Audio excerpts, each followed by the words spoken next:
Bonjour à toutes et à tous, j'espère que vous allez bien. Aujourd'hui, je vous propose de faire un petit point 440, comme tous les 2 semaines. Pour ce faire, je vous propose de faire une petite analyse macroéconomique, puis nous ferons une analyse graphique du 440, et nous finirons par, enfin, je finirai par vous donner un petit peu ma narrative pour le 440 pour l'année 2025-2026.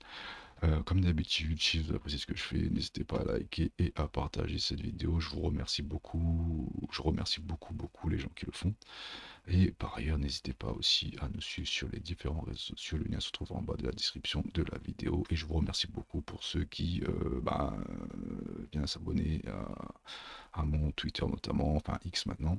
Et aussi, je remercie beaucoup les gens qui mettent des commentaires et qui mettent des petits j'aime. Ça fait plaisir. Donc voilà.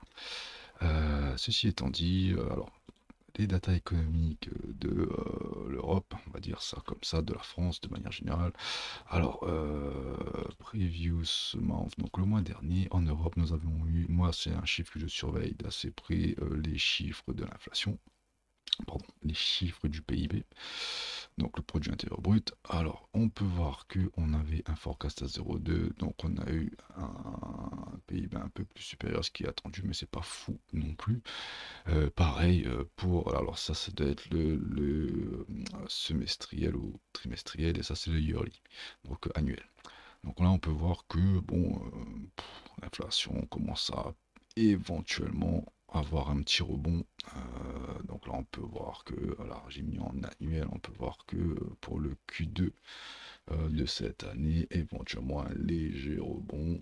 Donc là, on a fait un creux, éventuellement voir si on peut aller un peu plus à la hausse au niveau du PIB, ce qui serait pas mal une bonne nouvelle parce que là, on est un petit peu à la ramasse. Donc on peut voir que les années précédentes, on était plutôt aux alentours de 2, de 3.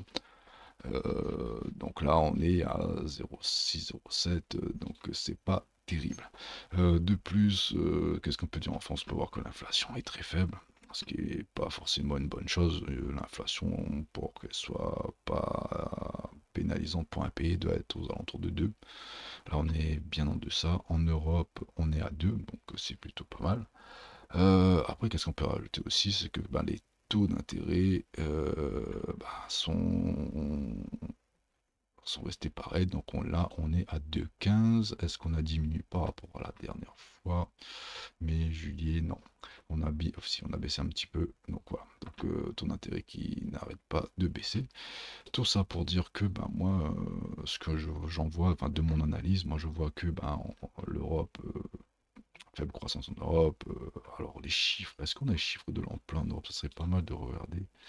Si on avait un FP, donc moi je crois que le taux de chômage est quand même assez haut en France et en Europe de manière générale.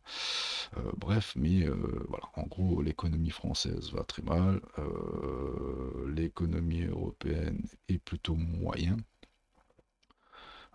Donc tout ça pour dire que alors claim, non, ok, ça c'est bon. Donc tout ça pour dire que moi personnellement je vois que en fait en Europe le, le marché du travail stagne, donc pas une bonne dynamique on va dire du monde de l'emploi. Tout ça pour dire que, alors j'ai pas trouvé la data que je voulais, mais c'est pas grave, mais je pense que le taux de chômage en France, on l'avait déjà vu la dernière fois, est quand même assez élevé. Tout ça pour dire que, voilà, tout ça, ça donne pas envie au marché d'y aller. Mais par contre, moi, la narrative que j'amènerai, c'est que, voilà, on a des taux d'intérêt bas, on a une croissance faible, donc un produit intérieur brut qui est assez faible, faible croissance. Donc là, justement, le but, ça serait pour moi, donc là, en range, ça serait en fait, de booster un peu cette économie. Comment peut-on booster cette économie? C'est en imprimant de l'argent, tout simplement.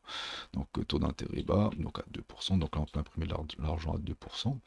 Donc voilà, c'est ce que ce graphique nous montre. Donc là, c'est l'impression monétaire en Europe, hein. Donc là, on peut voir que depuis octobre 2024, on ne cesse de croître tranquillement, même depuis le début de l'année. Bon, là, alors c'est le mois de juin-mai, donc après, je pense qu'il y a un mois de débattement. Donc là, on a commencer un nouveau mois. Donc peut-être que le mois dernier, on a retiré un peu de liquidité.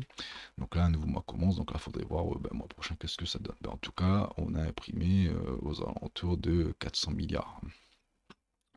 Donc, moi, de mon analyse, le fait que l'économie soit assez faible, produit intérieur brut qui ne cesse de baisser, là, qui peut-être éventuellement aura un bottom, inflation basse, taux d'intérêt bas, donc tout ça me pousse à croire, hein, à former l'hypothèse que d'ici quelques temps, on va tenter de booster l'économie européenne par la planche à billets tout simplement, et que voilà, on va aller imprimer un peu plus haut, aux dépens du peuple, hein, bien sûr, parce que bon voilà, il y a des subventions européennes, etc. Mais l'argent ici, c'est les impôts principalement. Et après, aussi, on crée de la richesse avec de l'impression monétaire. Donc on va dire que c'est un peu de l'argent un peu entre guillemets factice. Donc on imprime, on imprime, on imprime, et voilà. Il est fort à parier qu'une partie de ces liquidités imprimées se retrouvent dans les marchés financiers et permettent de booster un petit peu le CAC 40. En sachant que la majorité des entreprises du CAC 40 ont des sièges, des usines un peu partout dans le monde. Donc voilà, donc même sans que, on va dire entre guillemets, l'Europe soit boostée, on va dire que les entreprises peuvent persister. Mais pour les investisseurs français, européens, d'injecter les liquidités en bourse, ça permet de faire monter les prix. Voilà. Parenthèse fermée.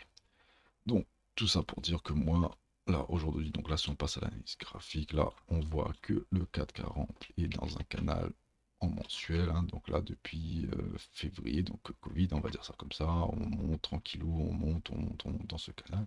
On a testé une fois, deux fois, trois fois, quatre fois le bas du canal. Donc là, éventuellement, ici, on pourrait retester le bas du canal. Alors, si on regarde sur les contrats futurs, le 440 Euronext par exemple, il me semble qu'il y a un petit gap qui s'est formé, hop, ici. Donc là, si on est en mensuel, on peut dire qu'il n'y a pas de souci, on continue de monter dans ce canal tranquillement. En mensuel, hein, donc je suis peut-être allé un petit peu trop vite, donc là je reviens là, donc là même si je passe en hebdo, on peut voir que on poursuit ce canal. Donc là, le prix tend à dire qu'on viendra éventuellement retester le bas de ce canal. On avait vu aussi la semaine dernière, hop, qu'ici il y avait un order block, une résistance. Si on arrivait à passer cette résistance, ça pourrait finir, ça nous permettrait de finir de combler ce gap, enfin ce fair value gap, pardon, et éventuellement cette imbalance, et éventuellement, une fois qu'on a passé cette imbalance, là, s'il y aurait éventuellement ce gros break à avoir, et d'aller essayer de pousser plus haut. Sauf que cependant, on peut voir que là, ça a échoué sur cette résistance, donc il n'y a pas de breaker block qui a été formé. Et même on peut voir qu'il y a un petit M, donc éventuellement peut-être une petite jambe baissière. Ce qui permettrait également de combler cette imbalance baissière et venir taquiner le bas du canal mensuel. Donc voilà. Et aussi, ce que je voulais rajouter tout à l'heure, c'est qu'il y a un... Alors ici aussi, on le voit, il y a un gap ici qui s'est formé, qui a été comblé. Et je pense qu'il y a un autre gap. Donc c'est pour ça que je vais passer sur le contrat futur Euronext. Ici, ouais, il y a un gap ici aussi qui s'est formé entre le lundi et le mardi. Ah non, ça c'est le gap du week-end. Ouais, c'est ça, ça c'est la bougie de jeudi. La bougie de vendredi. Non, entre jeudi et vendredi où ça a décroché fort. Donc là, ici, on a eu tarif douanière, chiffre de l'emploi américain qui était pas bon. Donc là, on a décroché et on a même ouvert sur un gap le vendredi. Donc là, ça voudrait dire que à un moment donné, on va venir combler ce gap ici. Donc alors je vais essayer de tracer un peu plus correctement. Hop, au 7769 à 7670. Donc là, éventuellement, on aura ce gap là à combler. Donc là, si on repasse sur mon graphique initial, Donc ici, il y aurait un gap qui s'est ouvert. Et on peut même voir qu'il y a même un fair value gap. Donc là, je vais le remettre d'une autre couleur. Ici, assez important, qui s'est ouvert. On va le mettre en mauve. Hop, non, on va essayer de le mettre jaune. Peut-être on va voir, on va voir un peu mieux. Donc là, on a un fair value gap qui s'est ouvert. Donc là, le prix, il va pour moi travailler dans cette zone afin de combler le gap sur le futur avant d'éventuellement aller chercher plus bas. Parce que là, on peut voir qu'on s'est arrêté juste avant le plus bas du mois de juin. Donc là, le prix, donc là, il me semble qu'on est venu prendre le plus haut de juin. Donc si on a pris le plus haut de juin, donc là, on est venu prendre le plus haut de juin, effectivement. Le plus haut de juin, le plus haut de mai. Donc là, pour moi, la contrepartie, ça serait à minima le plus bas de juin 2025 au 7487. Sauf que, pour moi, enfin, à la lecture du prix, je vois que éventuellement on viendrait combler ce gap parce que vu qu'on a déjà nettoyé tout ce qu'il y avait à nettoyer ici, donc là on pourrait combler ce gap et hop, finir le job et venir récupérer le plus bas de juin 2025 et taquiner éventuellement le plus bas de juillet 2025 et ce qui permettrait aussi de combler cette imbalance. Donc on va dire que entre les 4496 et les 4000, pardon, les 7372 et les 7496, pardon, cette zone pourrait éventuellement venir être retravaillée pour aller chercher plus haut et cette fois-ci faire le breaker qu'on attend depuis un petit moment parce que là je vous rappelle qu'on est dans un range ici et ici le range a été dévié la fameuse journée des tarifs douaniers de Trump le 7 avril 2025 et on a réintégré ce range. Donc là, pour moi, le but, ça serait toujours d'aller chercher la contrepartie. Donc plus bas, là, on est sur le plus bas 2025, chercher le plus haut 2025. Donc voilà. Donc moi, je suis toujours dans cette configuration. Donc tôt ou tard, moi, je pense qu'on va aller chercher ce plus haut. On va faire un nouvel ATH. Maintenant, voilà. Il y a encore pour moi un dernier petite pichenette à venir chercher ici. Faire peur encore un petit peu courant mois de septembre, octobre, novembre, et puis repartir pour le début d'année prochaine, aller chercher ce breaker. En tout cas, moi, c'est un petit peu la narrative que je me fais. Donc là, comme je vous redis, économie un petit peu en berne, par un petit peu beaucoup. Alors pas partout en Europe, surtout en France.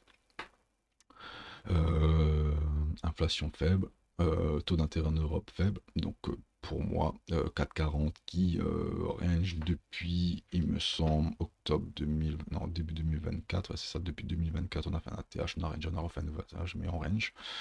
Donc tout ça mis bout à bout fait que on va faire sortir la planche à billets, imprimer de l'euro comme pas possible, et essayer d'injecter des liquidités dans le marché.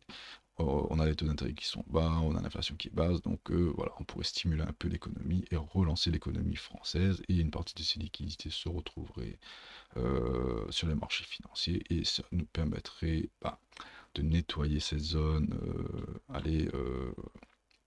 septembre, octobre, comme j'ai dit, et éventuellement novembre, décembre, janvier, février, mars, avril. Éventuellement, ça peut être un scénario envisageable si on réinjecte les liquidités dans le marché, parce que tout simplement, l'économie française a besoin de bon coup de pied au cul, quoi. Voilà, tout simplement. Bon, voilà, je n'ai pas plus de choses à dire sur la catégorie, j'espère que cela vous a plu. N'hésitez pas à faire péter les likes et n'hésitez pas surtout à vous abonner. Et je vous souhaite une excellente semaine de trading et à la semaine prochaine.